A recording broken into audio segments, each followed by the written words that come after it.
In 1987, the United States and the Soviet Union signed the Intermediate Range Nuclear Forces Treaty, better known as the INF Treaty. It marked the first time the superpowers had agreed to reduce their nuclear arsenals and eliminate an entire category of nuclear weapons. No treaty before has ever been based on as much verification and on-site inspection and so forth as this one. This is what has been holding it up for so long until we finally got over that hurdle. The deal was contingent on Defense Intelligence Agency verification and on-site inspections, which would be carried out at each other's facilities in the United States and the Soviet Union. You're about to hear a short clip from President Ronald Reagan and General Secretary of the Communist Party Mikhail Gorbachev's joint press conference, minutes before they put pen to paper. I want you to listen for two big takeaways.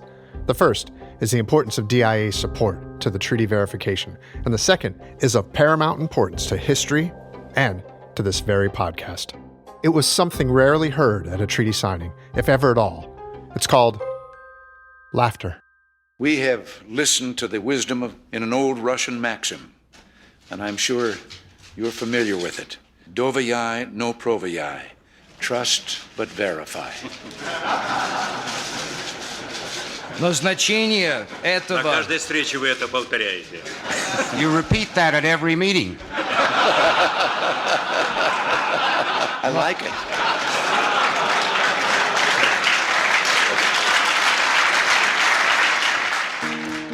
Is it conceivable that an entire category of nuclear weapons was eliminated because the superpower leaders had a sense of humor? Because they liked to tell jokes and share a laugh? Our special guest, Russian comedian Yakov Smirnoff, thinks it was. There's several things happened when people are laughing together. They're connected on a very specific wavelength of their humor, their intelligence level, their understanding of the world. All of that happens in a moment of laughter. So Reagan was a master of that. He was a sponge of those Russian jokes because to him, it was a simple way to communicate very complex concepts. And I think that his ability to do that and trigger it with Gorbachev became their secret channel on which they were able to communicate to one another. And I really think it played a huge part in changing the world. But most historians are not going to see it that way. But as a comedian, I totally see it that way. This is DIA Connections. I'm convinced that American-Soviet relations need a fresh start, a genuine give and take on regional conflicts, on human rights, and on the reduction of arms. Some of the stories have come from Russian emigre comedian Yakov Smirnoff, who has entertained the president and shared jokes with his speechwriters. He leaned towards me and he goes, Yakov, how would you deal with Gorbachev? And I'm looking around, I'm going, am I the most qualified to answer this question? Have you heard the one about the most powerful person on the planet and his Russian immigrant comedian friend who advised him about the other most powerful person on the planet so together they could rid the world of nuclear weapons and save humanity?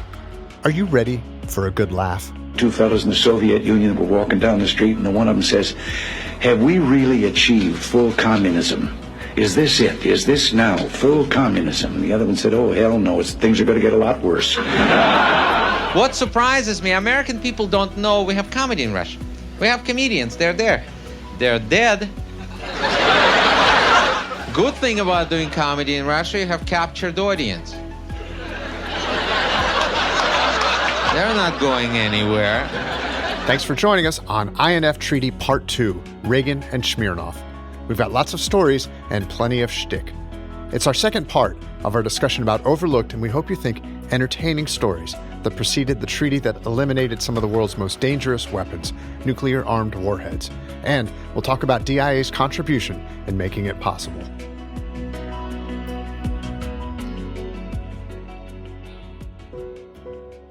Part 1 of our 2 shows about the INF Treaty was called Missiles and Movies, and it focused on a pair of 1983 films that impacted President Reagan. The first was War Games. It was a fun but chilling movie about an accidental first strike caused by a computer. Shall we play a game? The second was called The Day After. This is not an exercise. Major Reinhardt, we have a massive attack against the U.S. at this time. ICBMs. Over 300 missiles inbound now. It was about the devastating effects of nuclear war in America's heartland. After watching that one, Reagan wrote this in his diary. Quote, "It's very effective and left me greatly depressed. Whether it will be of help to the anti-nukes or not, I can't say. My own reaction was one of having to do all we can to have a deterrent and to see there is never a nuclear war." But this show is less about catastrophe and computer glitches and more about someone that had President Reagan in stitches. My name is Yakov Smirnoff. I am originally from the Soviet Union. Thank you very much. In the 1980s, Yakov Smirnoff skyrocketed to the top of the comedy world. Yeah. Feels pretty good to be an American. In my high school... He appeared numerous times on The Tonight Show with Johnny Carson. He headlined in Vegas, and he shared the stage in comedy clubs with, let's name drop, Billy Crystal, Jay Leno, and Richard Pryor. He even had his very own sitcom, named after his famous catchphrase. What a country. Yep, what a country. And his popularity came from offering up a new perspective on the differences between life in Russia and America. I was reading newspaper. The ad in the paper said, "Big sale last week." Now, why advertise? I already missed it. They're just rubbing it in.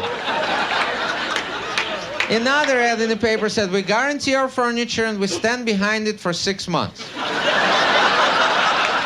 That's the reason I left Soviet Union. I don't want people behind my furniture. I had the ability to explain this complex concept of the Soviet Union in a very simple way. And that's what Americans embraced. Maybe that's why he was Ron and Nancy Reagan's favorite comedian. Nancy said to me, "You know, you scared me one day." And I go, what did I do? And she said, "Well, I'm in another room of the house, and I hear Ronnie is making this loud noises, and I got scared, and I ran into the room, and he was reading your book and laughing." You'll hear more from Yakov later about his amazing journey leaving the USSR in 1977 and coming to the USA. And we'll hear about how and why he advised President Reagan on ways to connect to the new leader of the Soviet Union. Another Soviet leader who was too old and too sick when he took power to hold on to it has died. And now a 54-year-old has taken over, someone who, theoretically at least, will be around for a generation. Get used to the name, Mikhail Gorbachev. In 1985, Gorbachev became the leader of the Communist Party. And sensing that he was different from his predecessors, Reagan was ready to do something in his 5th year in office he had not done before, and that was meet with the Soviet leader face to face. And he knew when it happened he'd be ready in his own inimitable style, with a sense of humor and good material. Just to show you how youthful I am, I intend to campaign in all 13 states. In his book, Reagan, The Life, author H.W. Brands writes, Reagan's humor was rarely shy. His jokes were the kind that anyone could appreciate. There was a fellow that was on his way to a mountain resort, and a policeman stopped him and said, "Did you know that you're driving without taillights?" And the driver hopped out of the car. He was so badly shaken that the officer took pity on him and said, "Well, now, wait a minute, calm down. It's not that serious an infraction." The fellow said, "It may not mean much to you, but to me it means I've lost my trailer, a wife, and 4 kids. And then there's the one that brought down the House. That's the one he delivered at the 1984 presidential debate to the younger Democratic nominee Walter Mondale. I will not make age an issue of this campaign. I am not going to exploit, for political purposes, my opponent's youth and inexperience. Even though he got the laughs, There was cause for concern at the White House. When Ronald Reagan sits down with Mikhail Gorbachev 2 weeks from now, some of his more diplomatic aides hope that he won't indulge in his latest hobbies, telling jokes he's collected about the Soviet Union. They came to General Secretary Gorbachev, and they told him there was a woman in the Kremlin, she wouldn't leave unless she could see him. So he said, well, bring her in, and they brought her in. And he said, old mother, what is it? What? She said, I have a question. He said, all right. She said, was communism invented by a politician or a scientist? Well, he said, a politician. She said, that explains it. A scientist would have tried it on mice first.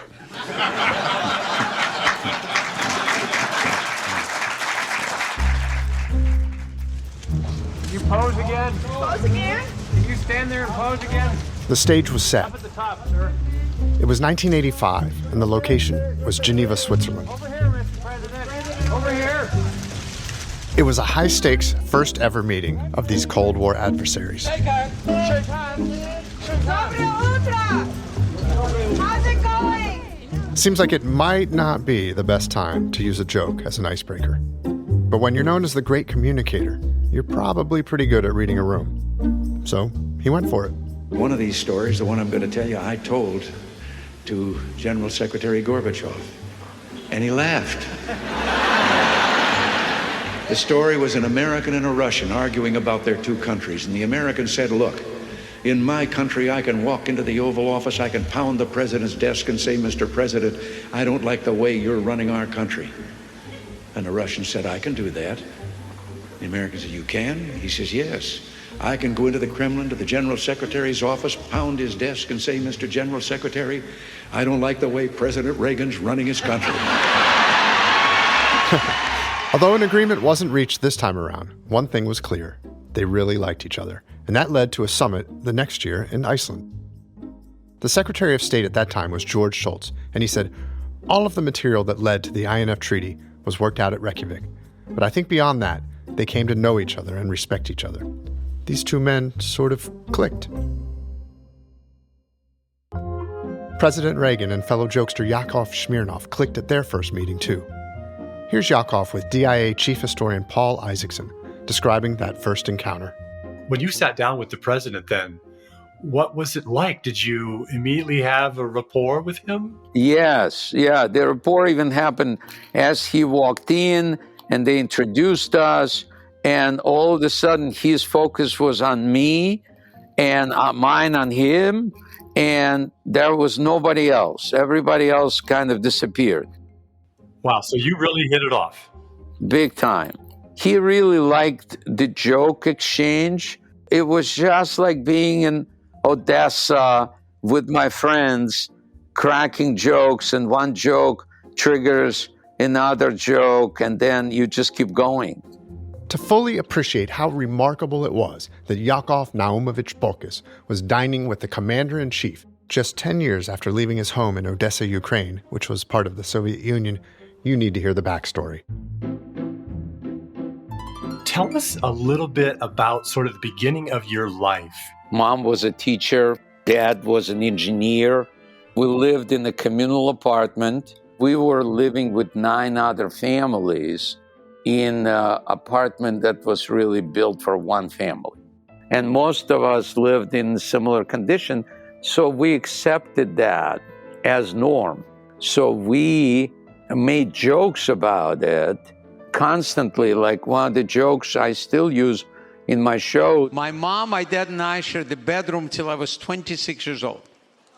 I'm not making this up. When I was a little kid, my parents wanted to be romantic. They would send me to look out the window. And then my dad would say, so what do you see in the window? I said, our neighbors being romantic. He said, how can you tell? I said, because their son is looking at me. That's a good one. That's a good one.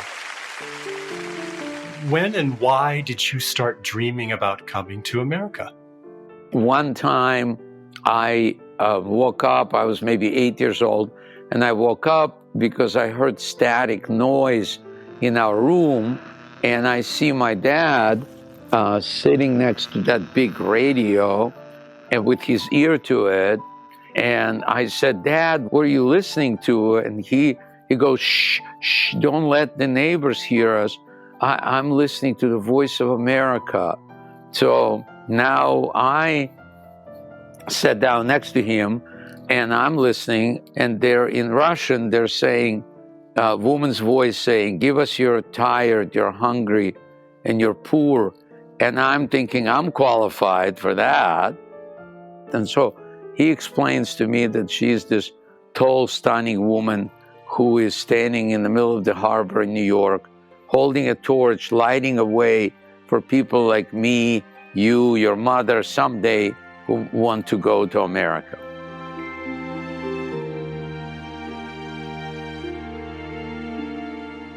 I start dreaming about Lady Liberty. And when I woke up, I start drawing the way I pictured her in my mind. And my mom grabbed me and she said, don't let anyone see those pictures.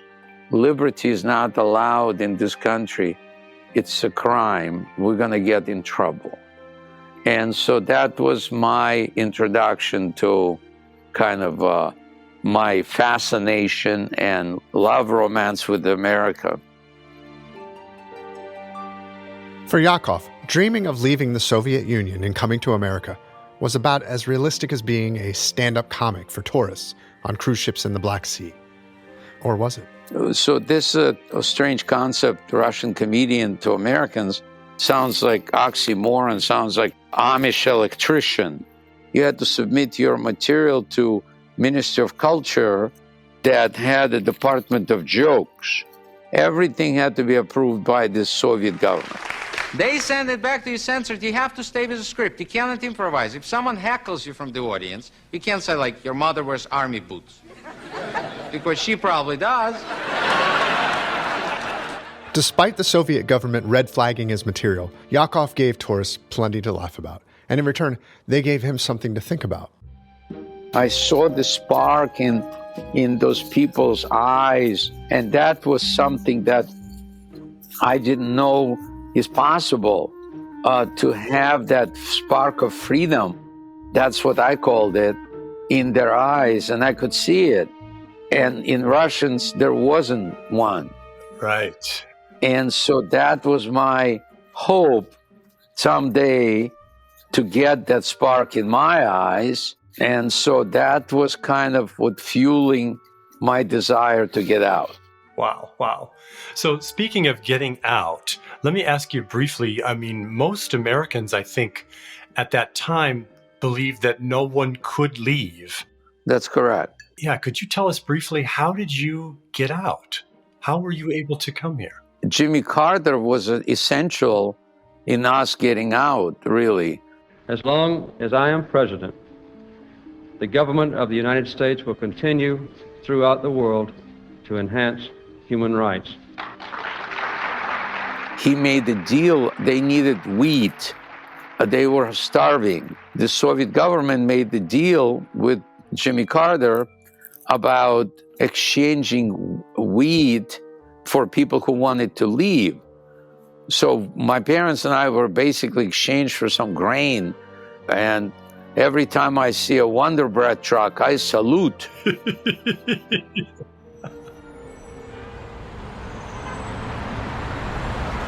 He came with his parents to America, specifically New York, in 1977. He didn't have money or a job. He didn't speak English, and oh, by the way, he wanted to be a professional comedian. So how do you make money, learn the language, and hone your comedic skills at the same time? You become a bartender. I think I heard one of your jokes about being a bartender. I think it starts off something like, in Russia, it's a very easy job. Yeah. Do you know what I'm talking? Yeah, it's 2 glasses of vodka in a bottle. Yeah.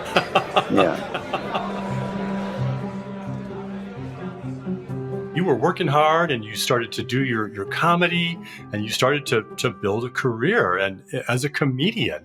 And it obviously wasn't easy, but you were starting to have some success. You were working some clubs in Hollywood and stuff. And then at one point, you kind of had a game-changing moment. You did a beer commercial. In America, there is plenty of light beer, and you can always find a party. In Russia, party always finds you. Everything you always wanted in a beer, and less. It was a big hit, so all of a sudden I was kind of exposed to a bigger audience, and that's how I got on the Tonight Show with Johnny Carson. He killed it on Carson, and it earned him an invitation to an exclusive dinner party in Washington, D.C., attended by President Ronald Reagan. First thing he says, have you heard this joke? So he initiates a rush and starts telling me a Russian joke about the guy who wants to buy a car. The joke that he tells me is like that it takes forever to get a car in the Soviet Union. You know, there's a 10-year delay in the Soviet Union of delivery of an automobile. And you go through quite a process when you're ready to buy, and then you put up the money in advance. This man, he laid down his money, and then the fellow that was in charge said to him, okay, come back in 10 years and get your car. And he said, morning or afternoon?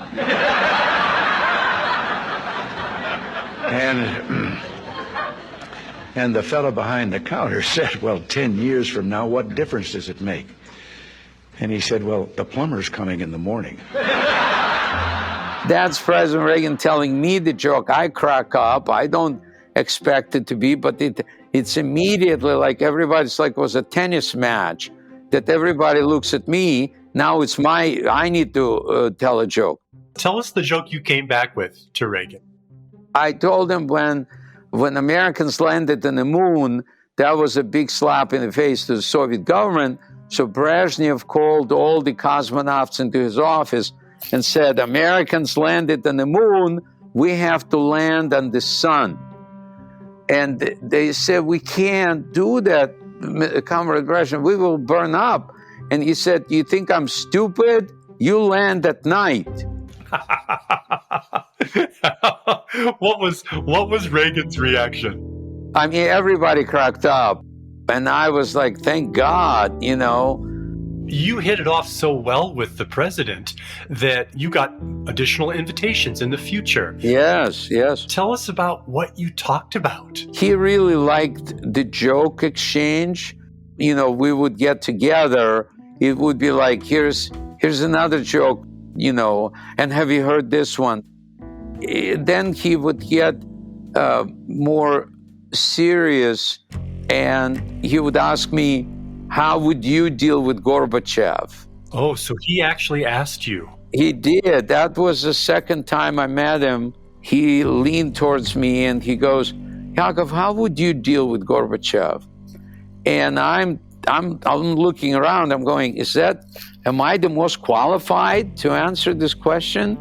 But he really paid attention. He really wanted to know. And I told him, I said, look, Mr. President, if you want to be friends with Secretary Gorbachev, maybe you can treat him like your equal, but you need to know that their military is not as great as they say it is, because when they shoot a missile, then they have to go watch CNN to see where it landed. And it would crack him up, but really, he wanted to know just a person, you know, because I'm like going, am I the most qualified here? And he said, yes, you are, because you lived in the Soviet regime, socialist country for 26 years, and none of us politicians have. So I'm very interested in actually, how would you approach that? Maybe at that moment, you went from a friend to an advisor. In some ways, I didn't see myself in that role, even though Dana Rohrabacher, who was his head speechwriter at that time, said, Yakov, President Reagan is going to meet with Gorbachev. And he said, President Reagan really was impressed with you, so he's asking if you would write jokes for his speech.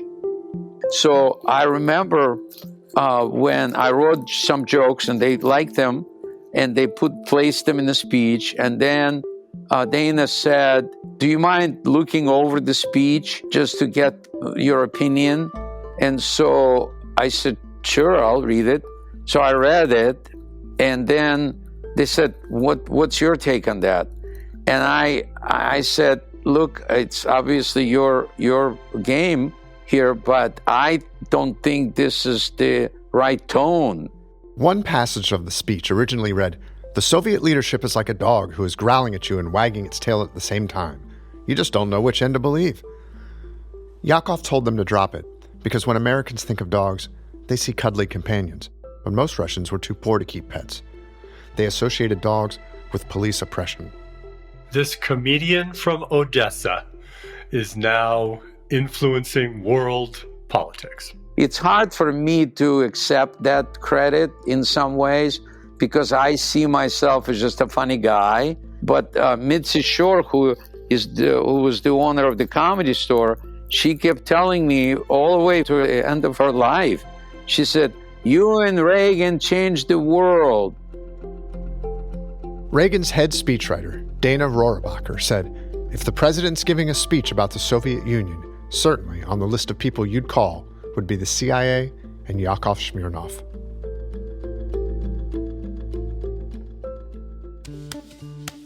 Reagan would tell jokes with Gorbachev. Why do you think he did that?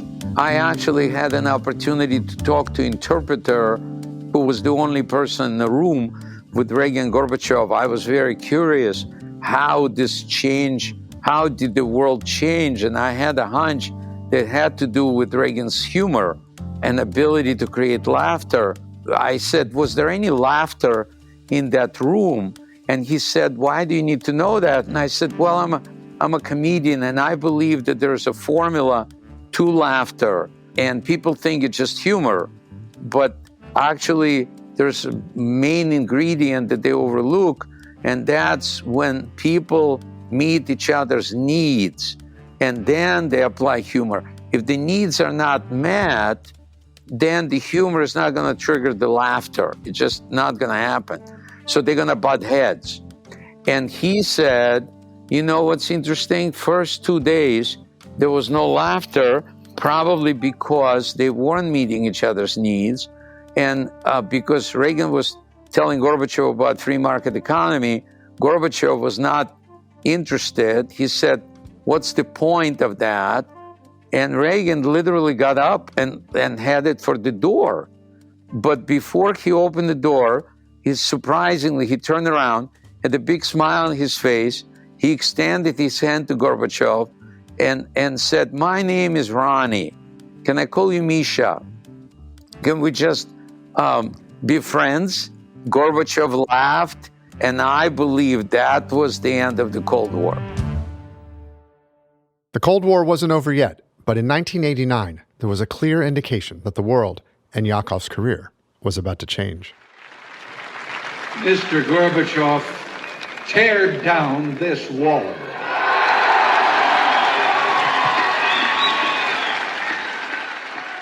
I remember when Showtime Network, when the Berlin Wall came down, they called me and they said, we would like you to go to Russia. And I said, what did I do to you? And they said, the Berlin Wall is down. I said, yeah, but what if they're just remodeling? By 1991, the United States and Russia had honored the INF Treaty by together destroying a total of 2,692 short and intermediate range missiles.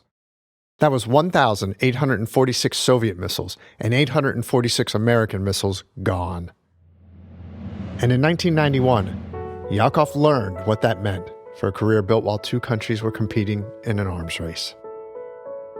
He was the king of Cold War comedy, but with no Cold War, there was no need for a Cold War comedian. That harsh reality set in one evening as he watched Late Night with David Letterman. The topic for Dave's top 10 list was things that will change immediately now that the Cold War is over. Coming in at number 1 was Yakov Smirnoff will be out of work.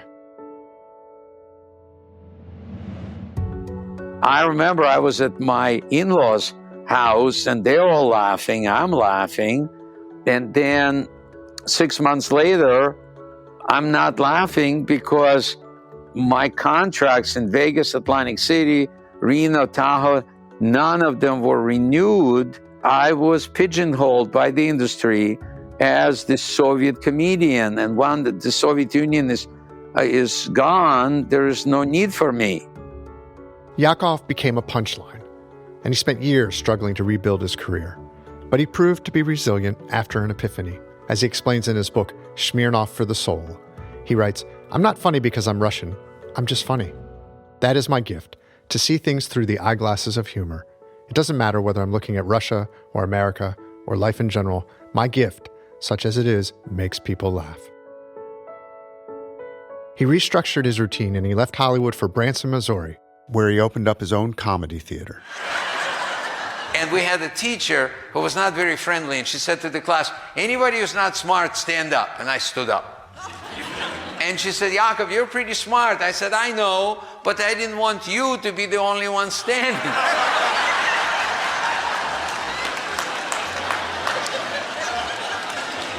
That was not smart at all. Yakov experienced a lifetime of highs and lows since coming to America with his parents in 1977. He said, "Our dream was to be free. Free to live the life we chose, not the life that was chosen for us." He also told us about the best day of his life. You remember earlier when he described his boyhood dream of coming to America and the connection he made with the Statue of Liberty when he listened to his father describe it? Well, on July 4th, 1986, Yakov stood next to that symbol of freedom to be sworn in as an American citizen. That was at a celebration in New York Harbor called Liberty Weekend. There she is, the Statue of Liberty, the reason we are all here on this 4th of July, to rededicate her on the 100th anniversary of the occasion on which she was given to the United States of America by France. To be there and realize my dream was coming true. That picture there, Barbara, of that man sitting holding the Statue of Liberty in his lap. I don't think there could be anything more dignified than that. I was in the front row and ABC did the broadcast, and they started with me sitting there with the Statue of Liberty on my lap. That I will support and defend the Constitution of the United States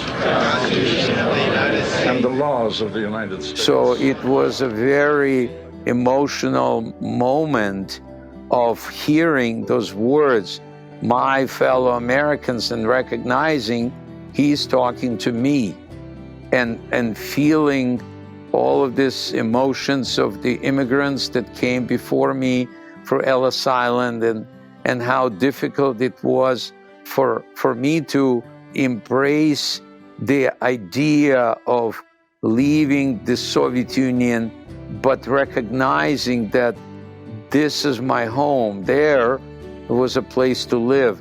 Now I have my home, and I will stay here forever.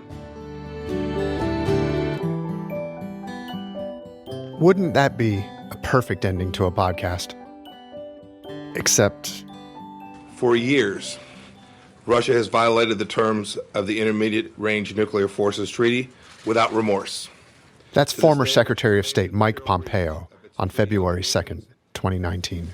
If Russia does not return to full and verifiable compliance with the treaty within this 6-month period, by verifiably destroying its INF violating missiles, their launchers, and associated equipment, the treaty will terminate. On August 2nd, 2019, the United States formally withdrew from the INF Treaty.